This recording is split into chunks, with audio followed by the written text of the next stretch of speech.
and you try and forecast what you think the future is going to be from your learnings. And more recently, you've come out and opined on things like ChatGPT, influencer AI. You're always putting out interesting content around the RBA and interest rates going up and how that's going to affect the economy. For young people like us, wanting to make investments, wanting to get into the market, we find it a bit challenging. I think I could speak for a lot of young people. We don't know whether we should rent, whether we should save, whether we should buy a property, whether we should put all our money into cryptocurrency. You've forecasted the next couple of years of what's going to be. Everyone's talking about a recession. What do you think young people should be getting into with that forecast in mind, that it's going to be maybe a tough couple of years, interest rates going up, affordability and housing prices going down? What would your advice be now in 2023 for young people? The first piece of advice is don't assume, because you've always had a job and you've never seen a recession, that you're always going to have a job and that you're never going to see a recession. And one of the hallmarks, on the weekend, I spent a lot of time listening to a very old economist, but a very famous economist in America called Milton Friedman. You might remember Milton Friedman if you did economics at the uni. Did you do economics in your degree? Milton Friedman and Keynes, Keynes, were the two competing economists, but they had different views. Keynes was about governments spending big and spending the way out of recessions, or spending the way out of the Great Depression, for example. That was the Keynes theory, right? And Milton Friedman was the other way. Milton Friedman used to say, if governments spend, we're going to create inflation. Inflation is the biggest enemy of society today. Okay, so obviously we're in an inflationary period. We've just come out of a big spending period, which was the Keynes solution to COVID, and all governments adopted that. And I was listening to what Friedman said in the 60s, 70s, and 80s, and everything he predicted has now come true. And I've been thinking about that, and I thought about it in relation to young people who have never seen a recession in Australia, because we've been in recession-free for 30 years. 2008 and 9, we were children. But it wasn't. We didn't have a recession. We were the first to bounce back out of it. We have GFC though. We were lucky. But no recession.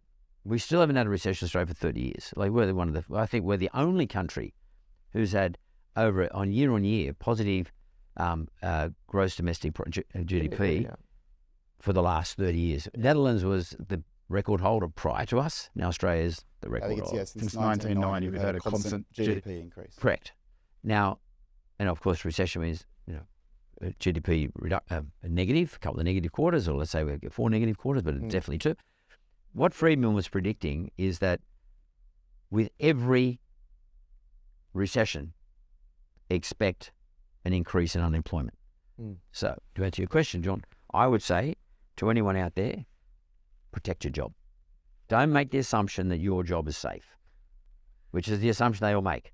I want more money. That's okay. You might be entitled to more money. So go about your job in a different way. Make sure you go to whoever you report to or whoever's the owner of the business. What else can I do? Can I do a bit more? Don't be afraid to come up with ideas and try and move your way into the purview of the person that you're working for. Just don't become a number who just goes to work. I'll leave at 5. I'll work from home 3 days a week. You never get to see me. I'll just do my job and that's it. That's my advice.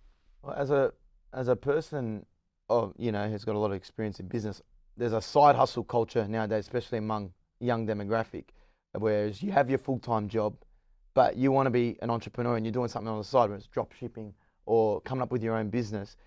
When can you make a distinction to where I want to drop everything and make this full time? And are you saying we should probably hold off on doing that in the future, like at least in the next coming years? Well, I wouldn't go full time on my side hustle until the side hustle was generating enough money to replace the job. And I would always keep my job until I got to a point an inflection point where I just couldn't do both physically. Where you're exhausted, so you fully utilize your full-time job until you absolutely don't need, or you don't have any time for it. Especially if you're young. Particularly if you're not married. Particularly if you've got no kids. Particularly if you've got no obligations. Isn't that the time to take risks though when you have no obligations? That's the risk you're taking. The risk you're taking is you're going to wear yourself out. That's a good risk. Everything. Just 100% on what you're doing. The 2 jobs. The 2 jobs. And then at some stage, if the world improves, because if you have a side hustle, at some stage, if it's going good enough, you're going to have to raise some money. And you can't raise money at the moment. So in recessions, The thing that causes a recession, or the thing that causes inflation, which causes a recession, the thing that causes inflation is money, M2, what they call M2. Yep. Money in the system. Quantitative easing is what we just all gone through, US, Australia, etc. Government spending money like drunken sailors, doing this and that, the other. What we're in right now is a contraction of money. So M2 is now contracting. So right now, and what that means is there's just less money in the world as a percentage of growth.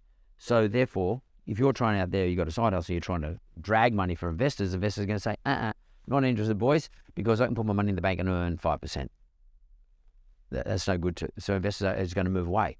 So if you can't expand your business because you can't raise money, then I'm saying stay working, funding your side hustle with your wage, and then when the market opens up again, because these recession periods don't last very long, 9, 10, 12 months, something like that, historically, might be a little bit longer, it doesn't matter. Then you say, right, now I'm going to go raise the dough, because the market's open up, there's more liquidity in the system, and I'll be able to pay myself a better wage, perhaps, and there won't be any pressure on me to continue my day job to fund it. That's the strategy. And then looking apart from side hustles and stuff like that, we're obviously going into a recession. You think it's going to be a recession. What do you think the most high priority investments would be over the next, 12 to 24 months? Just stay safe. Secure your job. Right now, secure a job, but invest in safe things, like things with a yield. So I would say about things like crypto or digital currencies that are not backed.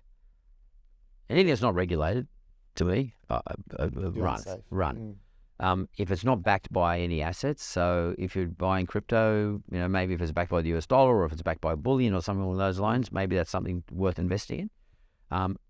Crypto requires liquidity in the system to do well. The reason everyone says, cryptocurrency did so well in the last 5 years, the reason why was governments were throwing so much money at the system. Institutional money coming in. People got money, they go, I've got to spend it somewhere. I'm getting no return at putting my money in the bank. I'm getting like less than 1%. I might as well have a crack at crypto. We're now at a different stage. Liquidity is being withdrawn, so people don't have as much money to invest. And when they do invest, they want a yield. And the yield that they want is going to be pegged against what you can get in a bank. And you can get in the bank 4.5%, 5%, or some of these fund managers who just give a cash equivalent fund manager paying 6.5%. Look at some of these guys that advertise on radio. I'm not going to say their names, but some of these better known cash trusts, mortgage trusts, they're paying 6.5%, and they're backed by a mortgage. So why would you go buy a crypto which is backed by nothing? Now someone's going to say to me, "Oh yeah, but Mark, you can buy them really cheap now." Okay, I'm prepared to forego that upside until I know we're in an upside period. Well, I do fall into that category. I put my flood money straight into the crypto market. So, well, that's very stupid. Yeah, but if you've got extras and you don't know what to do with it, that's fine. And by the way, if you've got a responsibility, that's a bet. Yeah, no, it's a pure gamble. You're taking a bet, okay? I'm talking to people, to you guys and everyone who might be listening, that's probably not the safest way to invest, that's not the wisest ways to invest at the moment. Now, wise doesn't mean I'm better than you. Wise just means I've got more experience. So someone with me with wisdom and experience, how would I go about this period?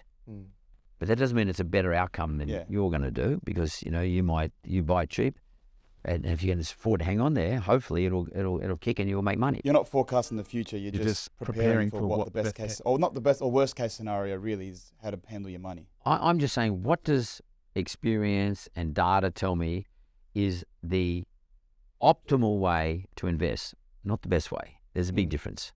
Optimal is managing risk and return. You guys might remember from university there's a thing called the Sharpe ratio.